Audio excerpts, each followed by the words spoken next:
제78편 아삽의 마스길.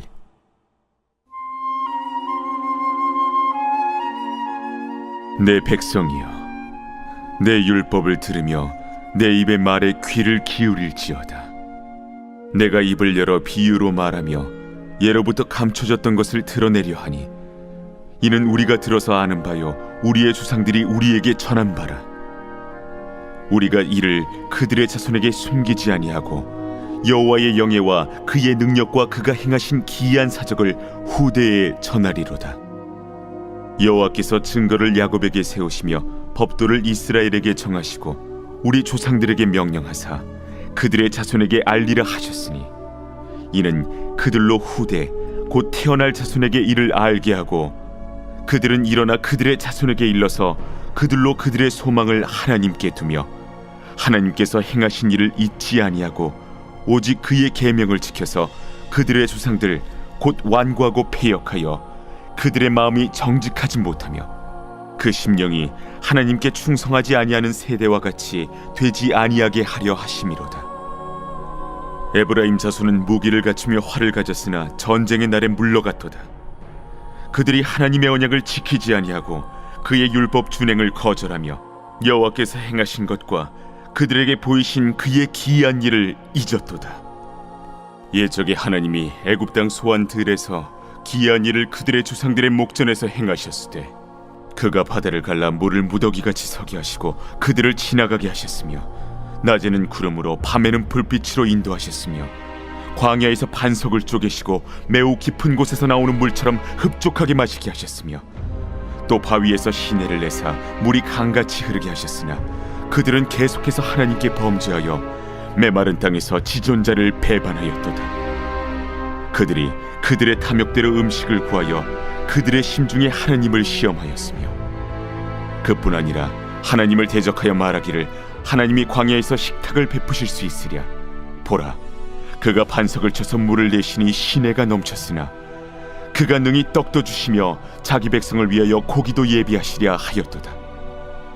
그러므로 여호와께서 듣고 노하셨으며 야곱에게 불같이 노하셨고 또한 이스라엘에게 진노가 불타올랐으니, 이는 하나님을 믿지 아니하며 그의 구원을 의지하지 아니한 때문이로다.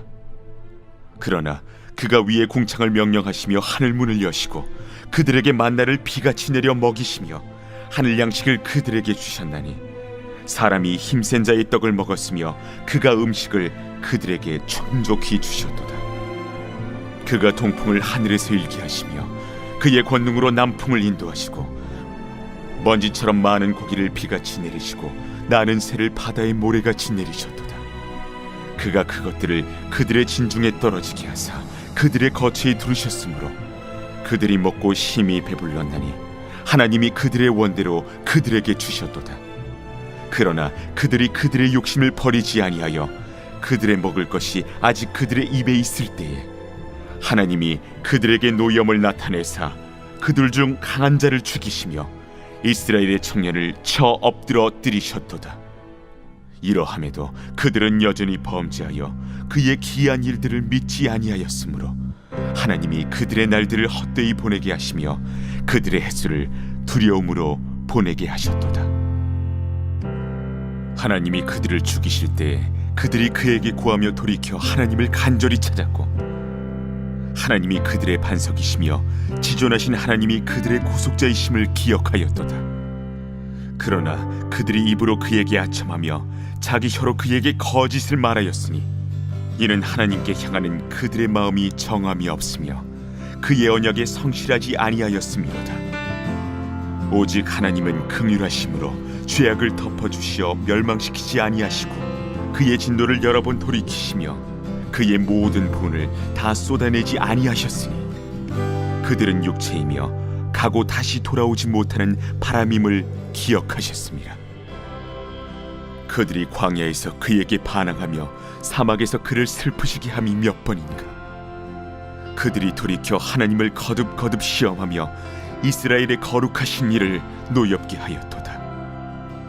그들이 그의 권능의 손을 기억하지 아니하며 대적에게서 그들을 구원하신 날도 기억하지 아니하였도다. 그때에 하나님이 애굽에서 그의 표적들을 소환들에서 그의 징조들을 나타내사 그들의 강과 시내를 피로 변하여 그들로 마실 수 없게 하시며 쇠파리 떼를 그들에게 보내어 그들을 물게 하시고 개구리를 보내어 해하게 하셨으며 그들의 토산물을 황충에게 주셨고 그들이 수고한 것을 메뚜기에게 주셨으며 그들의 포도나무를 우박으로 그들의 뽕나무를 서리로 죽이셨으며 그들의 가축을 우박에 그들의 양떼를 번갯불에 넘기셨으며 그의 맹렬한 노여움과 진노와 분노와 고난 곧 재앙의 천사들을 그들에게 내려보내셨으며 그는 진노로 길을 닦으사 그들의 목숨이 죽음을 면하지 못하게 하시고 그들의 생명을 전염병에 붙이셨으며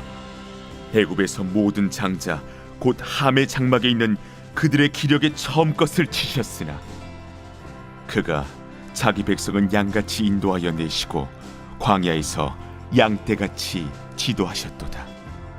그들을 안전히 인도하시니 그들은 두려움이 없었으나 그들의 원수는 바다에 빠졌도다. 그들을 그들의 성소의 영역 곧 그의 오른손으로 만드신 산으로 인도하시고 또 나라를 그들의 앞에서 쫓아내시며 줄을 쳐서 그들의 소유를 분배하시고 이스라엘의 지파들이 그들의 장막에 살게 하셨도다. 그러나 그들은 지존하신 하나님을 시험하고 반항하여 그의 명령을 지키지 아니하며 그들의 조상들같이 배반하고 거짓을 행하여 속이는 활같이 빗나가서 자기 산당들로 그의 노여움을 일으키며 그들의 조각한 우상들로 그를 진노하게 하였으매 하나님이 들으시고 분내어 이스라엘을 크게 미워하사 사람 가운데 세우신 장막 곧 실로의 성막을 떠나시고 그가 그의 능력을 포로에게 넘겨주시며 그의 영광을 대적의 손에 붙이시고 그가 그의 소유 때문에 분내사 그의 백성을 칼에 넘기셨으니 그들의 청년은 불에 살라지고 그들의 처녀들은 혼인 노래를 들을 수 없었으며 그들의 제사장들은 칼에 엎드러지고 그들의 과부들은 애곡도 하지 못하였도다. 그때에 주께서 잠에서 깨어난 것처럼 포도주를 마시고 고함치는 용사처럼 일어나사 그의 대적들을 쳐 물리쳐서 영원히 그들에게 욕되게 하셨도다. 또 요셉의 장막을 버리시며 에브라임 지파를 택하지 아니하시고 오직 유다 지파와 그가 사랑하시는 시온산을 택하시며 그의 성소를 산의 높음같이 영원히 두신 땅같이 지으셨도다. 또 그의 종 다윗을 택하시되 양의 우리에서 취하시며 전 양을 지키는 중에서 그들을 이끌어내사 그의 백성인 야곱 그의 소유인 이스라엘을 기르게 하셨더니 이에 그가 그들을 자기 마음의 완전함으로 기르고 그의 손의 능숙함으로 그들을 지도하였도다. 시편 5권 중 3권은 73편부터 89편까지 총 17개로 되어 있습니다. 시편 3권은 이스라엘이 멸망하고 성전은 파괴된 상태가 배경이죠. 하나님이 임재하시는 성전이 무너지고 더 이상 예배를 드리지 못하는 상황에 놓인 것입니다. 하지만 오히려 이스라엘은 성전이 무너진 후 예배를 더욱 사모하게 되었습니다. 이 과정에서 우리는 왜 성소를 잃어버렸을까? 우리는 왜 하나님은 우리의 예배를 왜 거절하셨는가? 이런 질문 속에서 시편 3권이 진행이 됩니다. 아삽의 시를 정리하면 73편부터 74편은 악인들의 득세로 인한 개인과 공동체의 탄식입니다. 57편과 56편은 악인들의 심판자가 되신 하나님을 노래하고요. 77편부터 83편까지는 국가적 위기에 대한 탄식의 내용입니다. 시편 77편에서 83편은 국가적 위기와 멸망으로 인해 신음하는 개인과 공동체의 시를 모아놓았습니다. 각각의 시가 다른 배경을 가지고 있습니다. 하지만 바벨론 포로기에 있는 유대인들의 마음을 그대로 담고 있죠.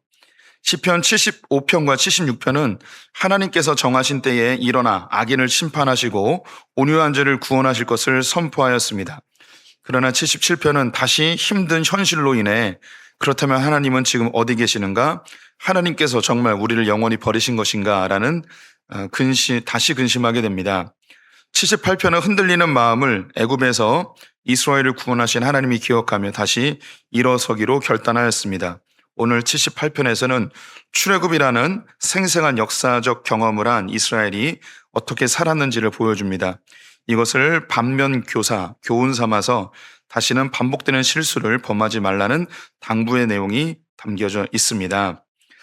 네, 우리 함께 살펴볼게요. 아삽의 마스길, 내 백성이여, 내 율법을 들으며 내 입의 말에 귀를 기울일지어다. 내가 입을 열어 비유로 말하며 예로부터 감추어졌던 것을 드러내려 하니 이는 우리가 들어서 아는 바요, 우리의 조상들이 우리에게 전한 바라. 우리가 이를 그들의 자손에게 숨기지 아니하고 여호와의 영예와 그의 능력과 그가 행하신 기이한 사적을 후대에 전하리로다. 여호와께서 증거를 야곱에게 세우시며 법도를 이스라엘에게 정하시고 우리 조상들에게 명령하사 그들의 자손에게 알리라 하셨으니 이는 그들로 후대 곧 태어날 자손에게 이를 알게 하고 그들은 일어나 그들의 자손에게 일러서 그들로 그들의 소망을 하나님께 두며 하나님께서 행하신 일을 잊지 아니하고 오직 그의 계명을 지켜서 그들의 조상들 곧 완고하고 패역하여 그들의 마음이 정직하지 못하며 그 심령이 하나님께 충성하지 아니하는 세대와 같이 되지 아니하게 하려 하심이로다. 1번입니다. 시편 기자는 백성들에게 무엇에 귀를 기울이라고 명령하고 있나요? 네, 내 율법을 들으며 내 입의 말에 귀를 기울일지어다. 내 말을 잘 들어라 라는 거겠죠. 예, 시편 78편의 서론인데요. 내 율법을 들으며 내 말에 귀를 기울일지어다. 시편 78편은 아론의 마스길입니다.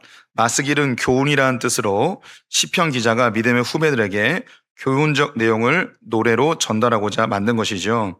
아론의 마스길이지만 아론이 직접 지었다기보다는 아론과 그의 후손들의 노래를 담은 모음집에서 선택한 것으로 보면 됩니다. 이 시편의 기록 배경은 언급되어 있지 않습니다. 그러나 본문에 에브라임, 북이스라엘에 대한 질책이 많이 담겨 있는 것으로 보아 아수르에 의해서 북이스라엘이 멸망 후에 제작된 것으로 추론할 수 있습니다. 즉 북이스라엘의 멸망을 보며 남유다는 하나님의 율법과 하신 일을 기억하며 살기를 교훈하는 시라고 하겠습니다. 또한 이 시는 나라가 멸망하여 바벨론의 포로로 끌려온 이스라엘 백성들에게 꼭 필요한 노래라 할 수도 있겠죠. 시편 78편에서 시편 기자가 전해주고 싶은 교훈은 두 가지입니다. 첫째, 율법을 저버리는 불신앙이 어떤 결과를 초래하는지 알아야 한다. 둘째, 이스라엘의 반복된 불신앙에도 불구하고 그들에게 보이신 하나님의 신실하심이 어떠한지 배워야 한다는 것입니다. 시편 78편은 시편 중에 두 번째로 긴 시입니다. 제일 긴 거는 119편이죠. 또한 역사시로 구분됩니다. 역사적 내용을 담고 있기 때문인데요. 105편, 106편, 136편도 여기에 포함이 됩니다. 그래서 오늘 1절부터 8절까지의 내용을 제가 다시 한번 해석하면 이렇습니다. 나의 백성들이여 나의 교훈과 내 말에 귀를 기울이십시오. 나의 입술을 열어 비유, 지혜, 잠언으로 말할 것이며 예부터 감추어졌던 비밀을 드러내려 하오. 사실 이것은 우리가 들은 바이고 아는 바인데 우리 조상들이 우리에게 말한 것이요. 우리는 그것들을 자녀들에게 숨기지 않을 것이고 오는 세대에게 주의 영광스러운 행적과 그의 위대하심 그리고 주께서 행하는 기이한 일들을 말할 것이요. 주께서 증거를 야곱에게 세우셨고 율법을 이스라엘에게 정하여 주께서 우리 조상들에게 자손들에게 가르치라고 명령하신 것입니다. 이것은 다음 세대들이 소망을 하나님께 두고 하나님의 행하신 것들을 잊지 않고 주의 명령을 지키게 하고자 함이었으며 또한 다음 세대들은 저들의 조상들로부터 반역하며 고집만 부리는 세대가 되지 말며 마음이 견고하지 못한 세대, 하나님을 믿지 아니하는 세대가 되지 않도록 하기 위함이었습니다. 읽었는데 시편을 읽거나 다시 쓴 걸 읽거나 도무지 무슨 내용인지 모르겠는 그런 겁니다. 요거 다시 좀 정리하면요. 내 말을 잘 들으십시오. 내가 이제 이야기할 거는 우리가 처음 듣는 이야기는 아니고 이미 우리의 조상들이 다 얘기해 준 건데 우리가 자꾸 이걸 까먹기 때문입니다.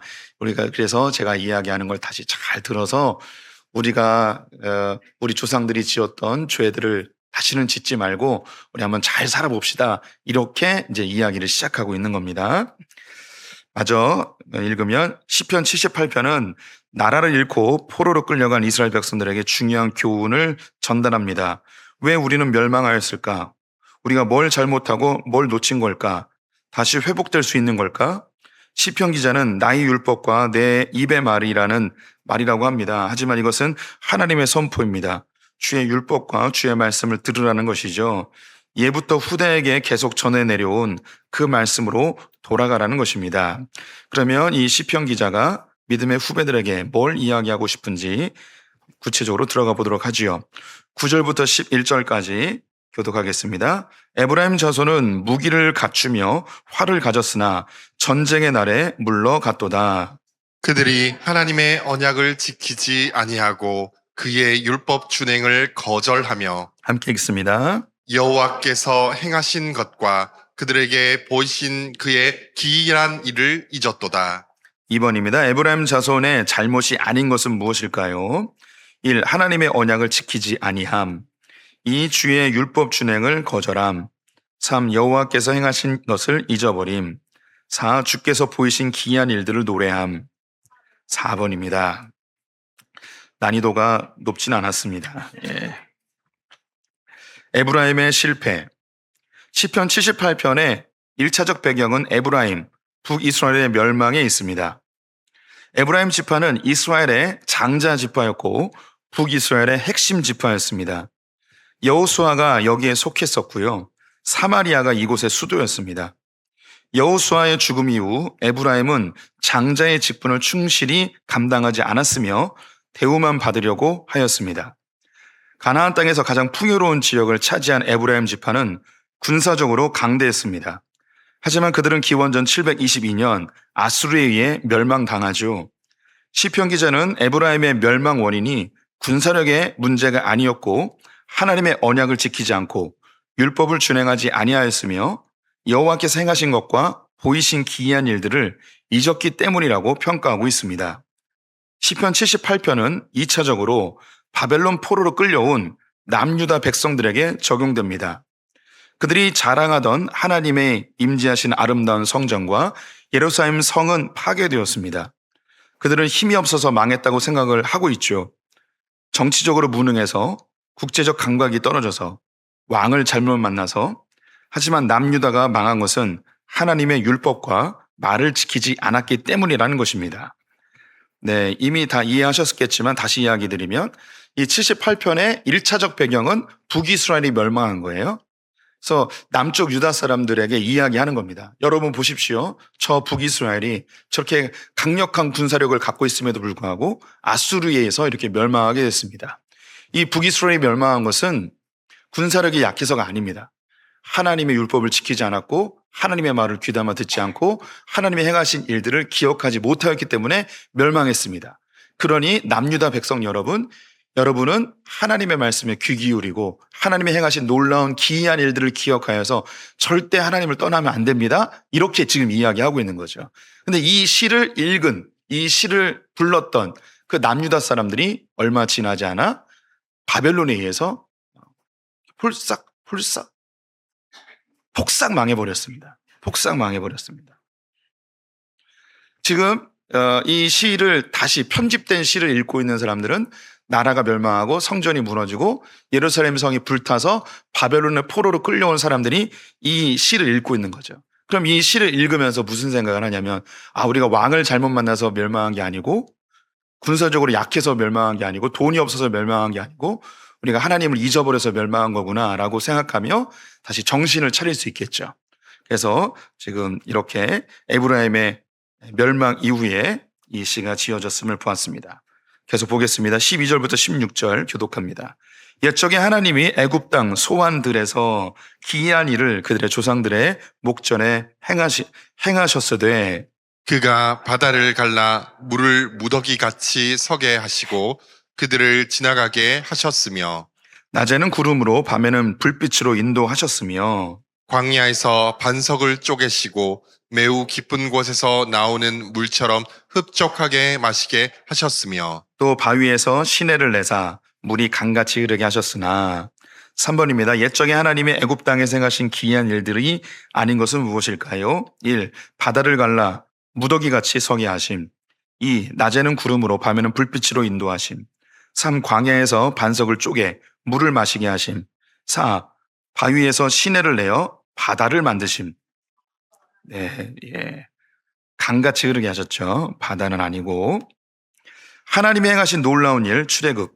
시편 기자는 에브라임, 북이스라엘이 잊어버린 하나님이 행하신 기이한 일이 무엇인지 기억나게 합니다.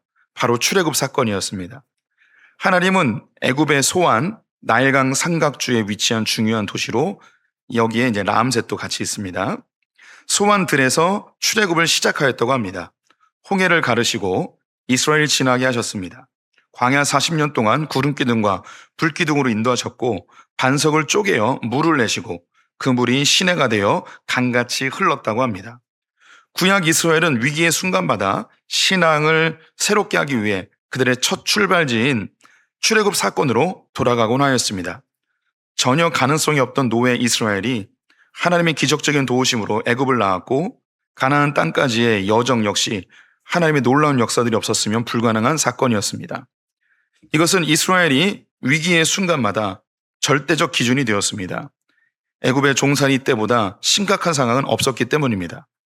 그런데 지금 이스라엘이 바벨론의 포로로 잡혀온 것입니다. 지금도 전혀 가능성이 없어 보입니다. 절망과 포기만이 그들의 선택이었습니다. 하지만 시편 78편은 다시 소망을 갖게 합니다. 우리의 능력보다 하나님의 언약이 더 우선된다는 것이죠. 우리의 지혜보다 하나님의 말씀이 우선된다는 것입니다. 우리의 사람보다 하나님의 자체가 중요함을 보여줍니다. 우리도 힘들고 어려운 상황에 놓이면 언제나 십자가로 돌아가야 합니다. 자기 아들을 아끼지 아니하시고 우리 모든 사람을 위하여 내주시니가 어찌 그 아들과 함께 모든 것을 우리에게 주시지 아니하겠느냐. 북이스라엘 에브라임이 잊어버렸던 중요한 사건이 뭐였냐면 바로 출애굽이라는 거죠.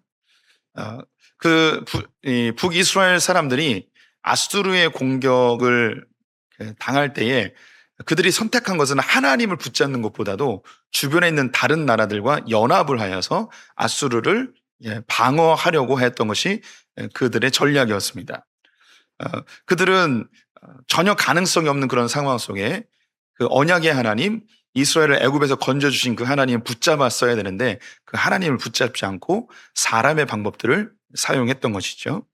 그것을 지금 남유다 사람들에게 얘기하는 거예요. 북이스라엘이 왜 멸망했는가? 그들은 출애굽의 하나님을 잊어버리고 있었다.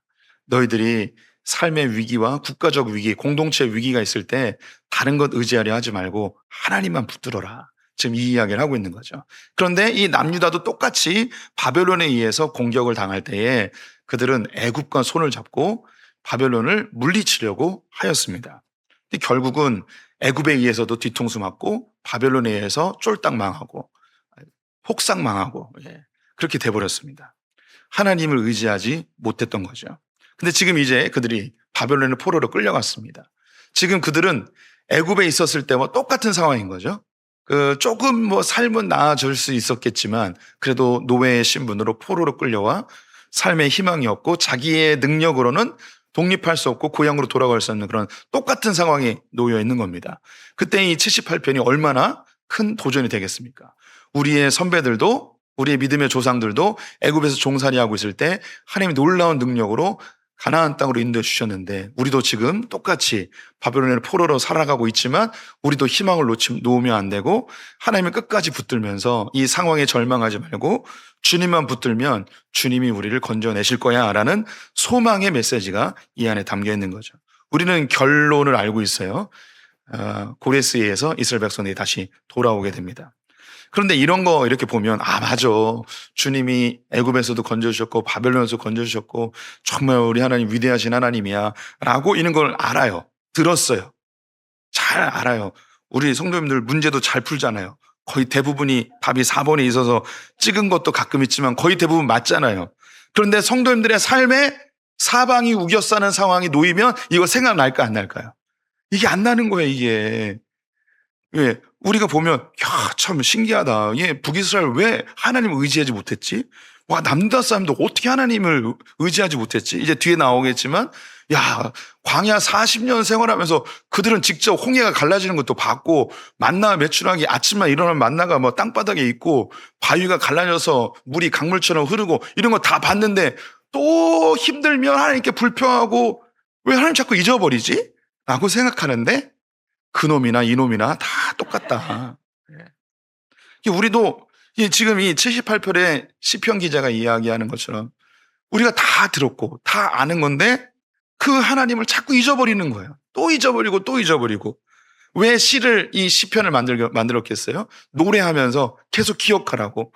저 북이스라엘이 하나님 잊어버리고 다른 거 붙들다가 이렇게 됐고, 남유다도 다른 거 붙들다가 이렇게 됐는데 너희들이 이 찬양 부르면서 주만 의지하고 주만 바라볼지어다 라고 노래를 부르고 있는 거죠. 그들은 늘 출애굽으로 돌아가야 됩니다. 우리가 이렇게 노예 생활했는데 주님이 건져주셨지.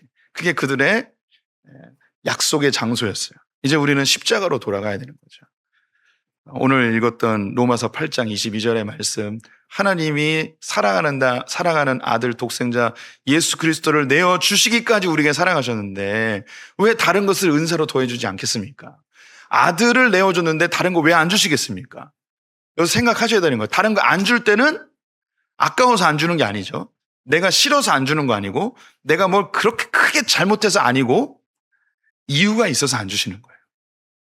내가 아직 그걸 받을 만한 마음의 준비가 안 돼 있거나, 이걸 줬다가는 내게 큰 화가 되거나, 혹은 내가 하나님께 가까이 가고 성장하는데 전혀 도움이 되지 않으면 하나님이 안 주시는 거예요. 안 주시는 거예요. 로또 번호 6개 달라고 아무리 기도해도 안 주시는 거예요. 요즘은 로또도 별로 관심이 없는 것 같아요. 주님, 그 상한가를 칠 한 종목만 알려주십시오. 이거 한 종목만 알려주시고, 주님 제가 투자했는데 언제 빼야 될지 그 타이밍만 알려주십시오. 근데 안 알려주시는 거죠, 주님이. 주님이 그렇게 안 알려주시는 거, 아들을 아낌없이 내어주셨는데 다른 거 왜 안 주시겠습니까? 이유가 있는 거죠. 주실 때도 이유가 있는 거고 안 주시는데도 이유가 있는 겁니다. 그래서 우리의 삶에 우겨쌈을 당하더라도 하나님을 꼭 기억해 주시기를 부탁을 드립니다. 17절에서 20절 교독합니다. 그들은 계속해서 하나님께 범죄하여 메마른 땅에서 지존자를 배반하였도다. 그들이 그들의 탐욕대로 음식을 구하여 그들의 심중에 하나님을 시험하였으며 그뿐 아니라 하나님을 대적하여 말하기를 하나님이 광야에서 식탁을 베푸실 수 있으랴. 보라, 그가 반석을 쳐서 물을 내시니 시내가 넘쳤으나 그가 능히 떡도 주시며 자기 백성을 위하여 고기도 예비하시라 하였도다. 광야에서 이스라엘 백성들은 어떻게 하나님을 배반하였나요? 계속해서 배반했습니다. 그리고 제가 원했던 답은 18절에 탐욕대로 음식을 구하여 배반했습니다. 출애굽 세대의 배반. 시편 기자는 출애굽 1세대의 배반을 언급합니다. 출애굽의 전 과정을 두 눈으로 직접 목격한 그들의 조상들이 놀랍게도 하나님께 계속해서 반복적으로 범죄하여 광야에서 하나님을 배반하였습니다. 그 대표적인 사건이 탐욕대로 음식을 구한 사건입니다. 이스라엘 백성들은 애굽에서 가지고 나온 양식이 다 떨어지자 모세와 아론을 원망하며 애굽을 그리워합니다. 애굽 땅에서 고기 가마 곁에 앉아있던 때와 떡을 배불리 먹던 때에 여호와의 손에 죽었더라면 좋았을 것을. 놀랍지 않습니까? 애굽에서 너무 힘들어서 죽을 것 같다고 했던 그들이 광야에서 먹을 것이 없다고 애굽을 그리워하고 있습니다. 하나님은 이들을 위해 40년 동안 매일 아침마다 만나를 내려주셨습니다. 이스라엘 백성들은 광야 생활이 길어지며 만나를 지겨워하며 불평합니다. 우리가 애굽에 있을 때에는 값없이 생선과 오이와 참외와 부추와 파와 마늘들을 먹은 것이 생각나거늘 이젠 우리의 기력이 다하여 이 만나 외에는 보이는 것이 아무것도 없도다. 이러한 불평으로 인해 하나님은 메추라기를 질리도록 먹게 하신 사건이 있었습니다. 이 외에도 물이 없어 불평하고 모세의 지도력에 불평하고 가나안 땅의 안악 조속 때문에 불평합니다. 기적이 우리의 신앙에 그다지 도움이 되지 못한다는 이유가 여기에 있습니다. 한 번의 기적으로 우리는 흥분하고 좋아하지만 곧 잊어버리고 더 강한 기적을 원하고 조그마한 불편함에도 하나님을 의심하고 시험하려고 할 때가 너무나 많습니다. 오직 우리의 믿음의 근거는 십자가의 복음입니다. 자기 아들을 아끼지 아니하시고 내주신 이가 어찌 그 아들과 함께 모든 것을 우리에게 주시지 아니하겠느냐. 우리 계속 볼게요. 21절부터 31절 교독합니다. 그러므로 여호와께서 듣고 노하셨으며 야곱에게 불같이 노하셨고 또한 이스라엘에게 진노가 불타올랐으니 이는 하나님을 믿지 아니하며 그의 구원을 의지하지 아니한 때문이로다. 그러나 그가 위의 궁창을 명령하시어 하늘 문을 여시고 그들에게 만나를 비같이 내려 먹이시며 하늘 양식을 그들에게 주셨나니 사람이 힘센 자의 떡을 먹었으며 그가 음식을 그들에게 충족히 주셨도다. 그가 동풍을 하늘에서 일게 하시며 그의 권능으로 남풍을 인도하시고 먼지처럼 많은 고기를 비같이 내리시고 나는 새를 바다의 모래같이 내리셨도다. 그가 그것들을 그들의 진중에 떨어지게 하사 그들의 거처에 두르셨으므로 그들이 먹고 심히 배불렀나니 하나님이 그들의 원대로 그들에게 주셨도다. 그러나 그들이 그들의 욕심을 버리지 아니하여 그들의 먹을 것이 아직 그들의 입에 있을 때에 하나님이 그들에게 노염을 나타내사 그들 중 강한 자를 죽이시며 이스라엘의 청년을 쳐 엎드려 뜨리셨도다. 5번입니다. 탐욕대로 음식을 구한 이스라엘 백성들에게 하나님이 무엇을 내려주셨나요? 만나와 메추라기를 내려주셨습니다. 하나님의 분노, 만나와 메추라기. 광야에서 먹을 것이 없다고 불평하고 만나가 지겹다고 하나님을 대적하여 말하던 이스라엘을 향해 하나님은 불같이 화가 나셨습니다. 하나님이 화가 나신 이유는 하나님을 믿지 아니하고 하나님의 구원을 의지하지 않았기 때문입니다. 배가 고프면 하나님께 간구하면 됩니다. 고기가 먹고 싶으면 하나님께 고기를 달라고 하면 되는데 그들은 하나님을 원망하고 배반하였습니다. 근데 여기 제목에서 우리 성도님들이 힌트를 좀 얻으셔야 되는데요. 하나님이 이스라엘 백성들이 불평하자 먹을 것을 주셨는데 만나와 메추라기를 주신 거죠. 우리 성도님들이 볼 때 만나와 메추라기는 하나님의 축복 같습니까? 형벌 같습니까? 우리는 축복이라고 생각하죠. 근데 여기 써놨잖아요. 왜 주셨냐면 하나님이 화가 나서 주셨어요. 그러면 이스라엘 백성들이 광야에서 먹을 것이 없어서 하나님께 나아가 겸손하게 주님 우리 먹을 게 다 떨어졌습니다. 주님 우리에게 먹을 것을 주십시오. 라고 하면 뭘 주셨을까요? 매일마다 다양한 음식을 내려주시지 않았을까요? 그리고 다 먹은 다음엔 디저트까지 막 내려주시고 그리고 반석을 깼는데 아이스 아메리카노가 막 쿨쿨 나오고 뭐 이렇게 하나님이 풍족하게 주시지 않았을까요? 그리고 메추라기 준 게 그냥 주신 게 아니고 얘네들이 너무 짜증내고 먹을 게 이거밖에 없습니까? 그랬더니 화가 나가지고 주신 거예요. 그러면 고기가 먹고 싶으면 하나님 너무 허기십니다. 좀 고기가 그립습니다. 고기 좀 먹으면 안 될까요? 이렇게 먹여주시면 안 될까요? 했으면 하나님이 메추라기 말고 그렇죠. 내내 치킨이나 굽네 치킨 뭐 이런 거 라이더가 와가지고 단체로 막 주시고 주님이 가끔 헷가닥 해가지고 잘못 눌러가지고 그 맥주까지 같이 시키면 막 뭐 이렇게 하나님이 가끔 이렇게 해주실 수 또 알아요? 그렇게 상상해 보는 거죠. 그래서 우리 이 이야기를 왜 하냐면 우리가 기도할 때 내가 원하는 바가 있어요. 그래서 이거를 이루어 주세요라고만 기도해요. 그러다 보니까 하나님이 다양한 방법으로 그리고 다른 것으로 응답해 주실 것에 대한 기대감이 전혀 없어요. 내가 생각할 때 이게 최상이야라고 생각하는데 하나님이 이것 말고 더 놀랍고 더 멋진 것을 우리에게 주실 때가 있는 거죠. 그렇죠. 우리 성도님들 다 경험해 보셨잖아요. 하나님 이 남자 꼭 결혼해야 됩니다. 막 그랬던 그 남자 있잖아요. 예, 그 남자 있잖아요. 근데 안 됐잖아요. 안 됐잖아요. 그리고 얼마나 더 좋은 남자를 만나셨습니까? 할렐루야. 예, 아멘. 여기 거짓의 영이 있는 것 같아요. 이쪽은 진실한 사람들이 보여있고. 제가 예를 든 거예요. 그래서 우리가 생각하는 것보다 하나님은 더 놀라운 것들을 준비해 놨기 때문에 우리는 어린아이처럼 하나님 이거 주세요 저거 주세요 할 수 있어요. 그런데 믿음의 선배님이 알려준 것처럼 그리 아니하실지라도 다니엘과 세 친구가 이 이야기 했잖아요. 풀무불에 들어갔죠. 우리가 생각하는 건 풀무불에 안 들어가는 걸 생각하는 거죠. 그런데 풀무불에 들어갔는데 하나님이 그 불 속에서 건져주십니다. 더 놀라운 것을 준비해 놓은 거죠. 그 과정 속에 우리는 고통스럽고 긴장되고 두렵죠. 그런데 그 과정을 통해서 우리는 뭘 깨닫냐면 하나님이 우리를 불 가운데서도 건져내시는 분이구나. 더 놀라운 기적 자체가 중요한 게 아니라 이 기적을 통해서 하나님이 어떤 분인지를 경험하게 되는 거죠. 그래서 이 만나와 메추라기 하나님의 분노로 나타난 거예요. 그들이 하나님께 어린아이처럼 구해서 다른 음식을 줬으리라고 생각되진 않아요. 그 광야 생활에서 만나와 메추라기가 가장 적절한 음식이었으리라고 생각이 들어요. 그럼에도 불구하고 이것은 그들의 분노에 대한 하나님의 징계의 수단이 되었습니다. 계속 읽어볼게요. 배반한 이스라엘을 향한 하나님의 징벌이 무엇이었을까요? 배고프다고 애굽을 그리워하던 이스라엘을 향하여서는 하늘의 비같이 하늘의 양식인 만나를 아침마다 내려주셨습니다.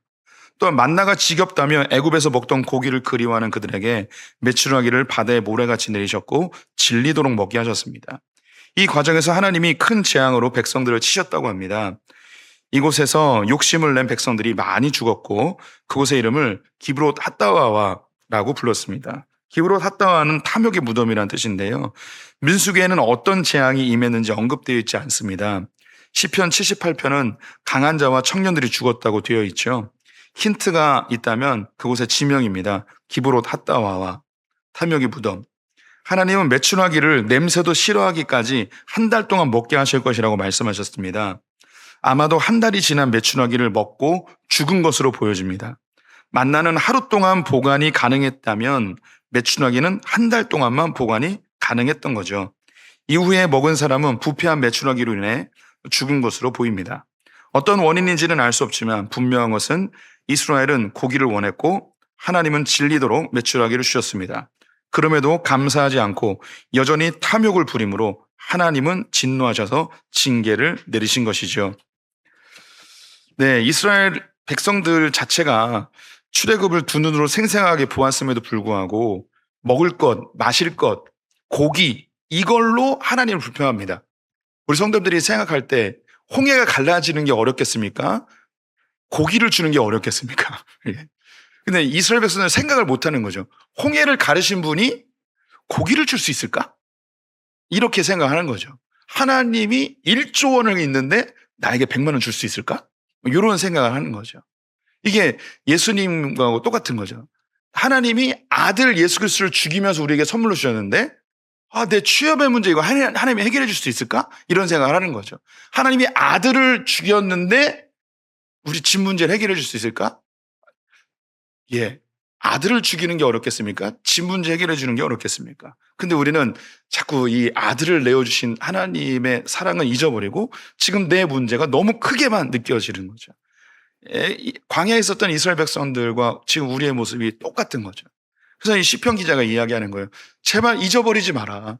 그 장자를 죽이고 홍해를 가르고 구름 기둥과 불 기둥으로 인도하셨던 그 하나님이 너희의 하나님인데 지금의 이 문제 앞에 너희들 그것 때문에 하나님을 버리고 다른 것 붙잡으면 되겠냐라고 이야기합니다. 32절부터 37절 교독합니다. 이러함에도 그들은 여전히 범죄하여 그의 기이한 일들을 믿지 아니하였으므로 하나님이 그들의 날들을 헛되이 보내게 하시며 그들의 횟수를 두려움으로 보내게 하셨도다. 하나님이 그들을 죽이실 때에 그들이 그에게 구하며 돌이켜 하나님을 간절히 찾았고 하나님이 그들의 반석이시며 지존하신 하나님이 그들의 구속자이심을 기억하였다. 그러나 그들이 입으로 그에게 아첨하며 자기 혀로 그에게 거짓을 말하였으니 이는 하나님께 향하는 그들의 마음이 정함이 없으며 그의 언약에 성실하지 아니하였음이로다. 6번입니다. 시편 기자는 이스라엘이 하나님을 간절히 찾았을 때에 하나님이 기억하시고 구속하셨다고 합니다. 하지만 백성들의 마음에는 무엇이 없다고 판단하였나요? 예, 정함이 없다고 판단했습니다. 필요할 때 하나님을 찾았어요. 하나님이 그 기도를 들으시고 도와줬어요. 근데 그 도움을 받고는 마음을 정하지 않은 거예요. 하나님께 계속 붙어 있어야겠다고 마음을 정하지 않고 또 마음이 흐트러지게 됩니다. 예, 이스라엘이 멸망한 이후 마음이 정함이 없음. 32절에서 42절은 시편 78편의 핵심 부분입니다. 시편 기자는 에브라임이 왜 멸망하게 되었는지에 대해서 그 이유를 언급하고 있습니다. 이것은 사사기에서 반복되는 패턴이기도 한데요. 정리하면 다음과 같습니다. 백성이 범죄하고 불신앙을 표현합니다. 그럼 하나님이 진노하셔서 징계를 주시죠. 그럼 백성은 회개하고 간절히 찾습니다. 하나님은 언약을 기억하셔서 구원하시고요. 이 구원을 받은 다음에 백성들은 또 정신을 못 차리고 또 거짓을 행하고 마음을 정하지 못합니다. 이게 계속 반복되는 거예요. 사사기에 12명의 사사가 등장하는데 그것이 12번이나 계속 반복되는 거죠. 이 12번을 나타내는 것은 우리의 인생 자체가 하나님이 도와줘도 자꾸 잊어버린다라는 걸 보여주고 있는 거죠. 계속 읽으면요. 하나님은 이스라엘에게 수많은 기이한 일을 보이시며 주의 능력과 선하심을 보여주셨습니다. 그런데 이스라엘은 하나님을 잊고 범죄하여 하나님과 멀어집니다. 이때 그들의 마음을 돌이키기 위해 하나님은 진노하십니다. 고난을 통해 회개하며 하나님을 찾게 하시는 것이죠. 은혜가 많으신 하나님은 언약을 기억하셔서 구원하십니다. 그러면 또다시 이스라엘은 범죄합니다. 그들의 회개는 거짓이었습니다. 그들은 하나님을 향한 확고한 믿음이 없었습니다. 38절에서 42절 교독합니다. 오직 하나님은 긍휼하심으로 죄악을 덮어주시어 멸망시키지 아니하시고 그의 진노를 여러 번 돌이키시며 그의 모든 분을 다 쏟아내지 아니하셨으니 그들은 육체이며 가고 다시 돌아오지 못하는 바람임을 기억하셨음이라. 그들이 광야에서 그에게 반항하며 사막에서 그를 슬프시게 함이 몇 번인가. 그들이 돌이켜 하나님을 거듭 시험하며 이스라엘의 거룩하신 이를 노엽게 하였도다. 그들이 그의 권능의 손을 기억하지 아니하며 대적에게서 그들을 구원하신 날도 기억하지 아니하였도다. 7번입니다. 하나님은 반복되는 배반에도 이스라엘을 멸망시키지 않으신 이유가 무엇이었을까요? 예, 하나님의 긍휼하심으로. 다음 페이지 읽겠습니다. 이스라엘의 반복되는 범죄에도 불구하고 하나님은 멸망시키지 아니하시고 그들의 죄악을 덮어주셨다고 합니다. 이것은 여러 번 반복되는 일이었습니다. 그 이유는 이스라엘이 어쩔 수 없는 연약한 육적 존재임을 하나님이 기억하셨기 때문이었습니다. 이스라엘의 연약함은 광야에서부터 가나안 땅에 들어가기까지 계속되었습니다. 그런데 이 시가 만들어진 때는 에브라임의 멸망 때였습니다. 시편 기자가 주고자 하는 메시지는 분명합니다. 하나님은 여러 번 진노를 돌이키셨지만 이스라엘은 거듭거듭 하나님을 노엽게 만들었기 때문이라는 것이죠. 다시는 이런 실수를 하지 말라는 것입니다. 그런데 안타깝게도 이 시가 편집된 78편을 읽고 있는 유대인들은 현재 예루살렘은 멸망하고 바벨론의 포로로 끌려온 상태입니다. 남유다는 북이스라엘의 멸망을 보며 교훈을 삼지 못했습니다. 하나님이 여러 번 긍휼을 베푸셨음에도 기회를 놓쳐버렸습니다. 진정 인간은 육체이며 다시 돌아오지 못하는 바람인 것일까요? 하나님은 완전히 새로운 방법을 제시하십니다. 여러 번 긍휼을 베푸시는 것이 아니라 인간의 연약함을 아신 주님께서 과거, 현재, 미래의 모든 죄를 자기의 아들 예수 그리스도의 죽음으로 도말해 버리신 것입니다. 또 범죄와 육체의 무할례가 죽었던 너희를 하나님이 그와 함께 살리시고 우리의 모든 죄를 사하시고 우리를 거스르고 불리하게 하는 법조문을 쓴 증서를 지우시고 제하여 버리사 십자가에 못 박으시고. 구약의 하나님은 여러 번 거듭거듭 또 용서하시고 또 용서하시고 또 용서하셨는데 결국은 그들을 심판하셨습니다. 그리고 사람에겐 희망이 없구나라고 하셨죠. 그런데 신약의 하나님은 우리가 그리고 지었던 모든 죄를 단번에 다 해결해 버리셨습니다. 구약의 하나님과 신약의 하나님의 그 사랑의 정도는 완전히 그 무게가 다른 듯합니다. 우리 성도님들 구약에 있는 그 어떤 인물보다 하나님의 엄청난 사랑을 받으신 분들이에요. 그래서 우리는 거듭거듭 하나님께 또 날 용서해 주세요라고 할 필요는 없어요. 우리가 손을 씻는 발을 씻는 그런 회개는 해도 하나님 앞에 내가 버림받을 거라는 그런 두려움은 절대 가지시면 안 됩니다. 내가 망하면 어떡하지? 아니에요. 우린 망하지 않아요. 잠시 쓰러져 우리가 다 잃는 듯 하지만 그건 망하는 게 아니에요. 하나님께서 우리를 반드시 다시 일으켜 세우십니다. 왜냐하면 자기 아들을 죽이신 분이 우리를 얼마나 사랑하십니까? 우리를 사랑하시기 때문에 결코 우리를 놓지 않으십니다. 43편부터 55편까지 교독해 보겠습니다. 그때 하나님의 애굽에서 그의 표적들을 소환뜰에서 그의 징조를 나타내사 그들의 강과 시내를 피로 변하여 그들로 마실 수 없게 하시며 쇠파리떼를 그들에게 보내어 그들을 몰게 하시고 개구리를 보내어 해하게 하셨으며 그들의 토산물을 황충에게 주셨고 그들이 수고한 것을 메뚜기에게 주셨으며 그들의 포도나무를 우박으로 그들의 뽕나무를 서리로 죽이셨으며 그들의 가축을 우박에 그들의 양떼를 번갯불에 넘기셨으며 그의 맹렬한 노여움과 진노와 분노와 고난 곧 재앙의 천사들을 그들에게 내리셨으며 그는 진노로 길을 닦으사 그들의 목숨이 죽음을 면하지 못하게 하시고 그들의 생명을 전염병에 붙이셨으며 애굽에서 모든 장자 곧 함의 장막에 있는 그들의 기력에 처음 것을 치셨으나 그가 자기 백성은 양같이 인도하여 내시고 광야에서 양떼같이 지도하셨도다. 그들을 안전히 인도하시니 그들은 두려움이 없었으나 그들의 원수는 바다에 빠졌도다. 그들을 그의 성소의 영역 곧 그의 오른손으로 만드신 산으로 인도하시고 또 나라를 그들의 앞에서 쫓아내시며 줄을 쳐서 그들의 소유를 분배하시고 이스라엘 지파들이 그들의 장막에 살게 하셨도다. 8번입니다. 하나님은 이스라엘을 출애굽 과정에서 양같이 인도하셨지만 원수는 어떻게 하셨나요? 53절에 있습니다. 원수는 바다에 빠졌도다. 그래서 애굽의 군사들은 홍해에 수장돼서 죽었죠. 잊어서는 안 될 은혜, 출애굽. 시편 기자는 우리를 다시 출애굽의 과정으로 데리고 갑니다. 에브라임이 하나님께 거듭거듭 범죄한 것에는 하나님의 은혜와 약속을 잊어버렸기 때문이라는 결론에서입니다. 하나님은 나일강을 피로 바꾸시고 쇠파리떼를 개구리떼를 일으키셨습니다. 토산물을 황충과 메뚜기에게 주셨고 포도나무를 우박으로 뽕나무를 서리로 죽이셨습니다. 또한 가축을 우박으로 양떼를 번갯불로 치셨습니다. 재앙의 천사로 장자들이 죽게 되었습니다.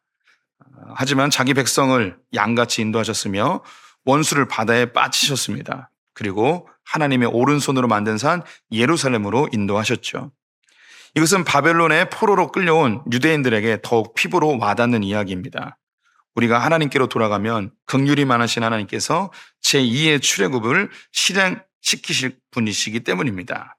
네, 이 소망을 가지고 이 노래를 부르는 건데요.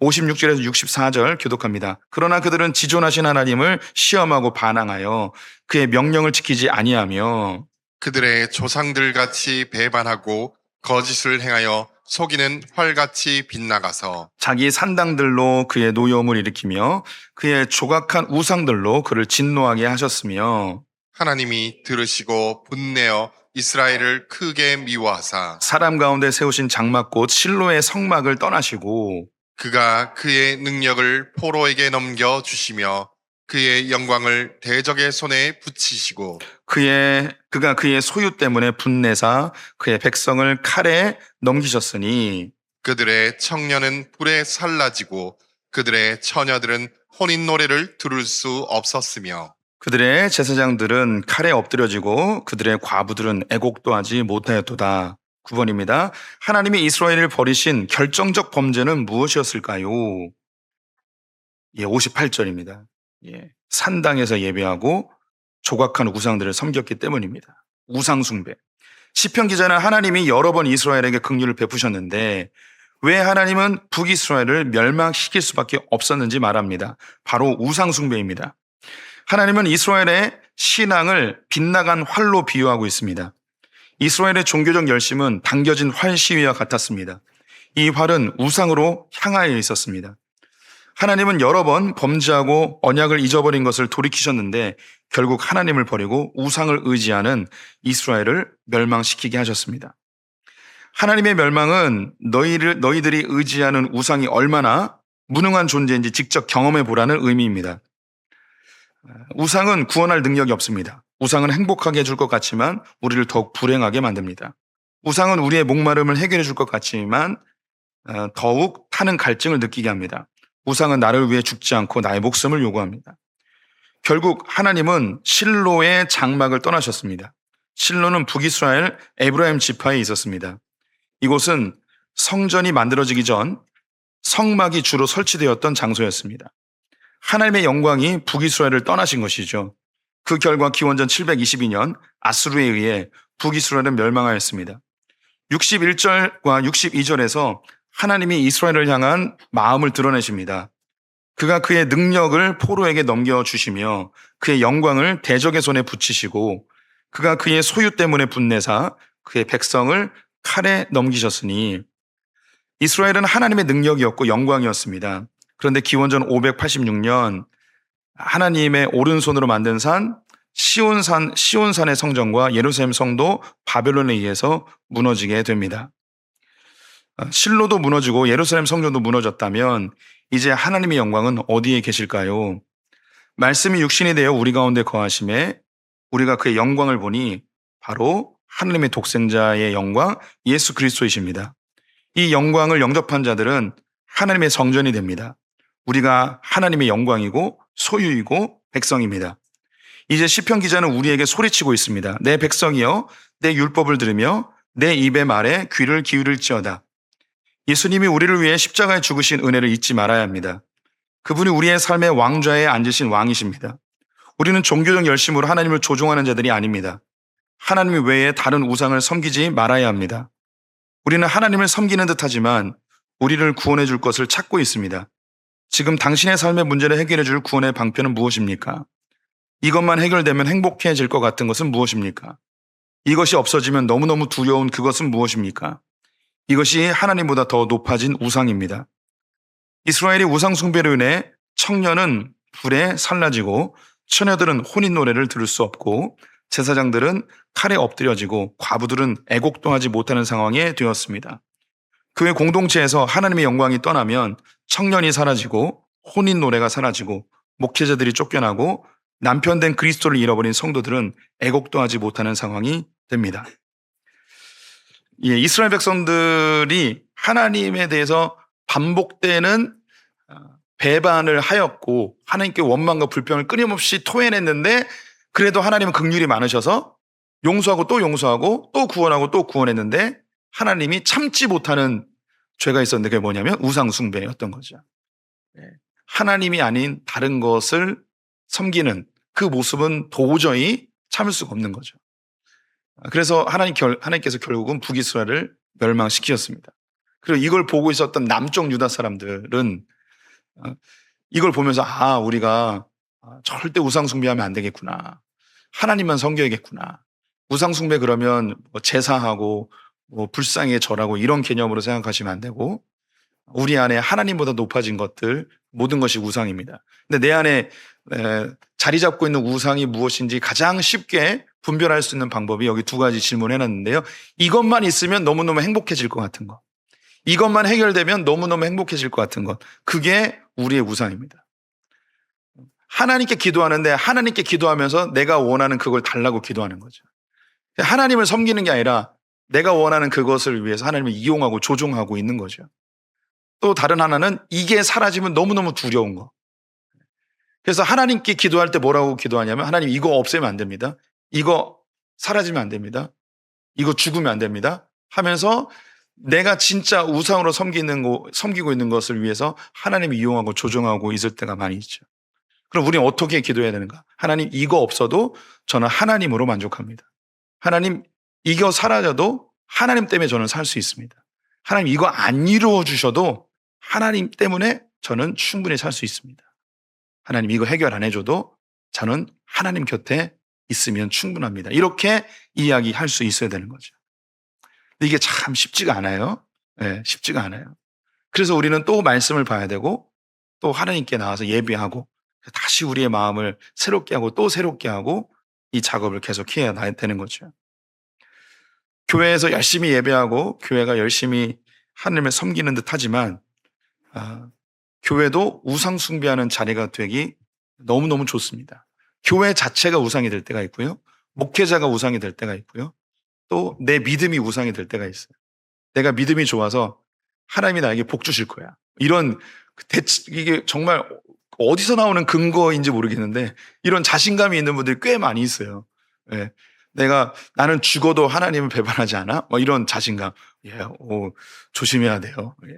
가끔은 내가 수십 년 동안 교회에서 섬겼기 때문에 내 믿음 자체가 우상이 될 때가 있죠. 내 믿음이 우상이 되는 게 아니라 내 자신, 내 의지, 내가 우상이 되는 경우가 많이 발생할 수 있습니다. 그러면 이제 무슨 일이 벌어지는가? 여기도 기록했지만 교회가 청년이 사라집니다. 청년이 사라진다는 건 뭐냐면 교회의 부흥이 멈춰진다는 거죠. 그리고 혼인 노래가 사라집니다. 이것도 부흥이 멈춰진다는 겁니다. 목회자가 쫓겨납니다. 목회자도 사라지고 그리고 그리스도를 신부 삼았던 교회가 애곡할 힘도 없는 그냥 무기력한 그런 교회로 늙어가게 되는 거죠. 이런 교회들 주변에서 어렵지 않게 찾아볼 수 있습니다.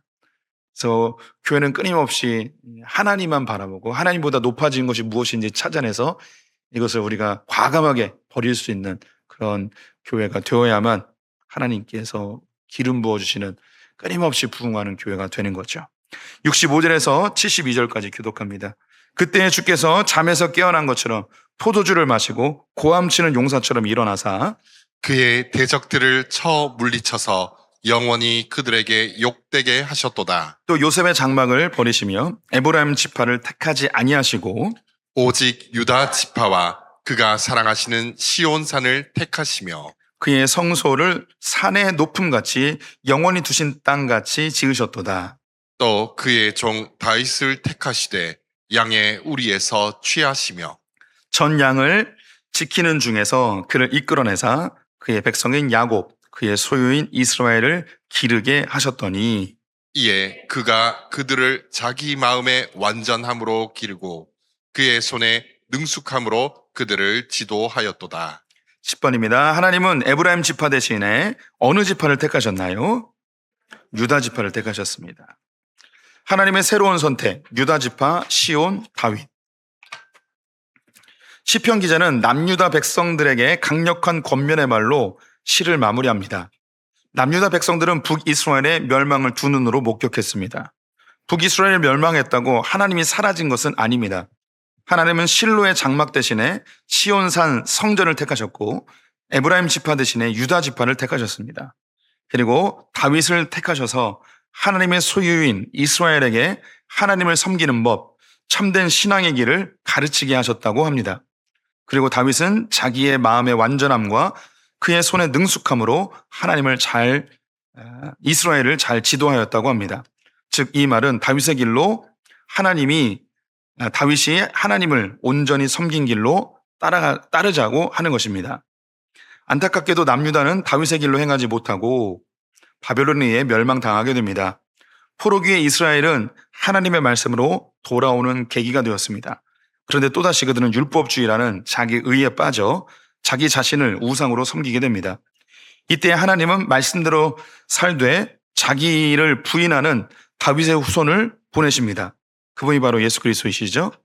하나님은 이스라엘 대신에 교회를, 예루살렘 성전 대신에 우리 마음의 성전을, 다윗 대신에 그리스도를 우리에게 주셨습니다. 하나님은 그 예수를 통해 양을 지키게 하셨습니다. 예수님은 하나님의 양을 지키기 위해 목숨을 내어놓는 참된 목자의 삶을 사셨습니다.